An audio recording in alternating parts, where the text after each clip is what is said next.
چودھری صاحب معاف کر دیں، میرے چھوٹے چھوٹے بچے ہیں، ان کی ماں بیمار رہتی ہے، ان کا خیال کون رکھے گا؟ چودھری صاحب یہ دیکھیں، میں آپ کے آگے ہاتھ جوڑتا ہوں، آپ کے پاؤں پکڑتا ہوں، مجھے جانے دیں۔ شیدے نے چودھری ظفر کے پاؤں کو ہاتھ لگاتے ہوئے کہا، او پرے مر، معافی اور میں دوں؟ ہو ہی نہیں سکتا۔ تمہیں کس نے کہا تھا ڈیوٹی کے وقت سونے کو؟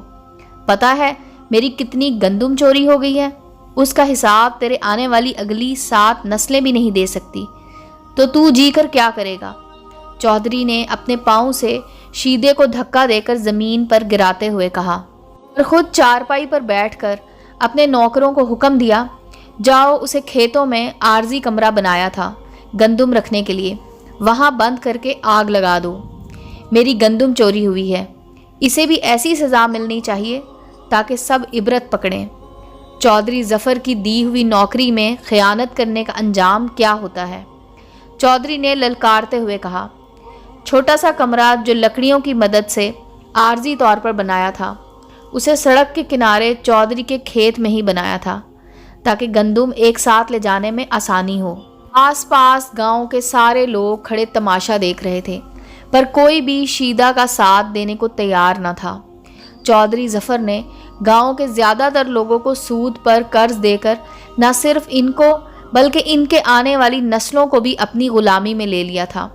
شیدہ بھی اسی غلامی کی زنجیر میں پھنس چکا تھا۔ شیدہ کے 4 بیٹے اور بیوی تھی۔ چاروں کو ہوش سنبھالتے ہی چودھری ظفر کی زمینوں پر محنت مزدوری کے لیے جانا پڑا تھا۔ گرمیاں زور و شور پر تھی، ہر طرف گندم کی کٹائی ہو رہی تھی۔ راتوں کو گندم چوری ہونے کے ڈر سے لوگ جاگتے رہتے۔ چودھری ظفر نے شیدے کو یہ ذمہ داری سونپی، جو دن بھر کٹائی کرواتا اور رات کو پہرا دیتا۔ آخر کو وہ بھی انسان تھا، ایک رات آنکھ لگ گئی تو تھوڑی سی گندم چوری ہو گئی، پر چودھری ظفر بھی چودھری تھا، اتنی سی غلطی کیسے معاف کرے؟ اس کی نظر میں انسان کی زندگی کی حیثیت کسی کیڑے مکوڑے جتنی تھی۔ گاؤں والوں پر ظلم کرنا اپنا فرض سمجھتا تھا۔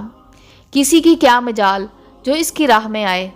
آج اس کے ظلم کا شکار شیدہ ہونے جا رہا تھا۔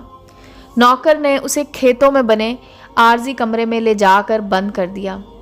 چودھری صاحب کے حکم سے وہاں آگ لگا دی گئی۔ اندر شیدے کی چیخوں کی آوازیں اور باہر اس کی بیوی بچوں کی آوازیں آ رہی تھی۔ چودھری صاحب، آپ کا انجام دیکھنے کے لیے میں تو نہ ہوں گا، لیکن یہ دنیا دیکھے گی۔ یہ آخری الفاظ جو شیدہ نے کہے، اس کی چیخوں کا سلسلہ ختم ہو چکا تھا۔ ہر آنکھ اشک بار تھی۔ چودھری صاحب خوب مزے سے تماشا دیکھ رہے تھے۔ جب چودھری کو یقین ہو گیا شیدہ اب نہیں رہا، وہ چارپائی سے اٹھا اور اس کے بیوی بچوں کی جانب بڑھا۔ ایک نظر ان کو مسکرا کر دیکھا اور پھر نوکروں کو حکم دیا، 3 دن کا کھانا ہماری طرف سے ہوگا۔ آخر کو شیدہ بھی ہمارا کچھ لگتا تھا۔ چودھری اور گاؤں کے زیادہ تر لوگ جا چکے تھے۔ کچھ لوگوں نے شیدہ کی لاش اٹھائی اور دفنانے میں مدد کی۔ شیدہ کے ساتھ جو ہوا لوگ بھول نہ سکے۔ چودھری کے ڈر سے باہر تو ذکر نہ کرتے، لیکن گھروں میں ہر کوئی آہیں بھرتا اور دل ہی دل میں بد دعائیں دیتا۔ شیدہ کے بیوی بچوں کو اب بھی غلامی کرنی پڑ رہی تھی۔ وہ جاتے بھی تو جاتے کہاں؟ سوائے اللہ کے ان کا اور کوئی نہ تھا۔ اللہ کی عدالت تو سب کے لیے برابر ہے، کون امیر، کون غریب، کون چودھری، کون نوکر، وہاں تو برابر، اور حساب تو ہر کسی کو دینا ہوگا۔ وہاں جا کر مکافات عمل بھی ہوتا ہے۔ ایسے ہی اب چودھری کی باری تھی، جس کے پاپوں کا گھڑا اب بھر چکا تھا۔ ارد گرد کے پاپ گر رہے تھے۔ چودھری صاحب کی عبرت ناک موت کا وقت آن پہنچا تھا۔ اس واقعے کو 2 سال بیت چکے تھے۔ وہی گرمیوں کے دن، ہر طرف گندم پک کر تیار تھی۔ اس کو کاٹنے کا وقت آن پہنچا تھا۔ چودھری ظفر اپنے کھیتوں کا جائزہ لینے گھر سے نکلا۔ ٹھیک اسی کمرہ کے پاس آ کر چودھری صاحب کی جیپ خراب ہو گئی۔ وہاں اب کمرہ تو نہ تھا، وہاں بھی اب کھیت ہی کھیت تھے جہاں گندم اگائی جاتی تھی۔ چودھری صاحب، گاڑی کا پٹرول ختم ہو گیا ہے، ڈرائیور نے ڈرتے ہوئے بتایا۔ لعنت ہو تجھ پر بدذات، اب اس گرمی میں کہاں جاؤں گا میں؟